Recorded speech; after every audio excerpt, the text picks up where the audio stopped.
Thank you. Monsieur Dupré, 4 minutes.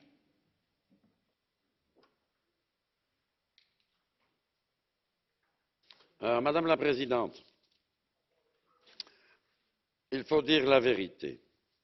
C'est un budget serré, pour ne pas dire étriqué, qui est proposé à notre vote, en particulier en ce qui concerne les crédits d'engagement.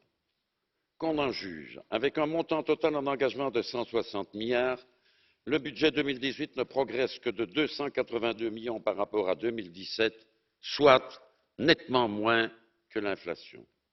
Cela dit, les efforts conjugués de notre président Jean Arthuis, de nos deux rapporteurs Siegfried Mureşan et Richard Ashworth, et du commissaire Oettinger, auxquels j'adresse mes plus sincères félicitations, ont permis des améliorations substantielles par rapport à la proposition initiale du Conseil, ce qui expliquera le vote favorable et unanime de mon groupe.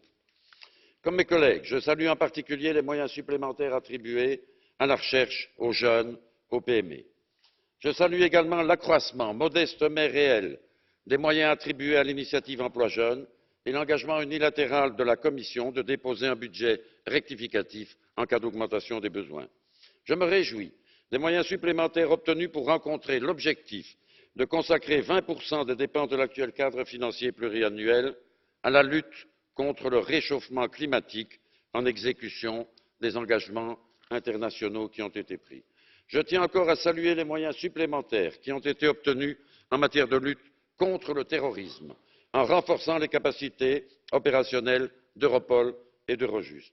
De même, en octroyant davantage de moyens à l'agence EASO, le budget 2018 renforce un des instruments clés pour la mise en œuvre d'une vraie politique commune en matière d'asile et de gestion des flux migratoires.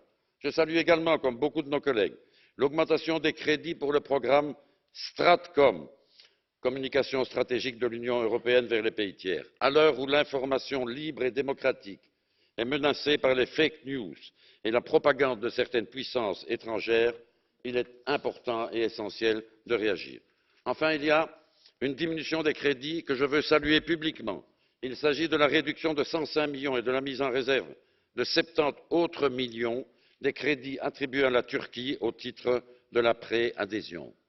Il est légitime et urgent de faire comprendre à M. Erdogan que l'Union européenne ne subventionne pas les dérives autoritaires, les atteintes à l'état de droit et à la liberté d'expression.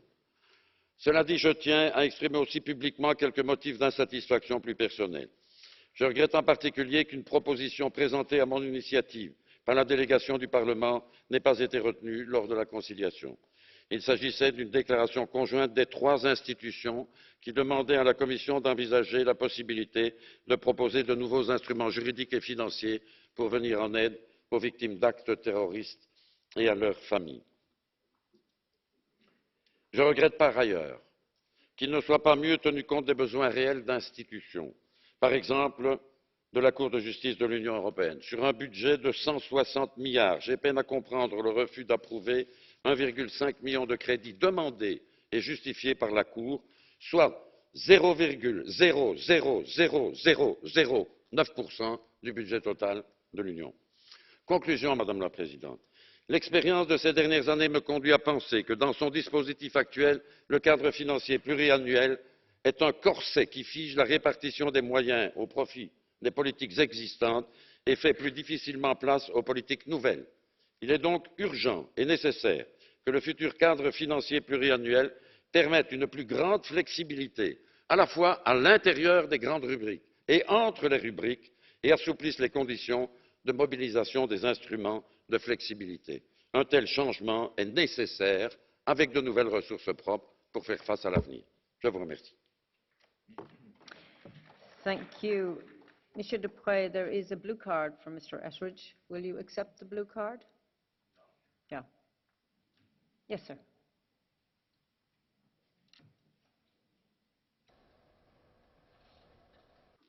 Thank you for accepting the question and allowing the blue card.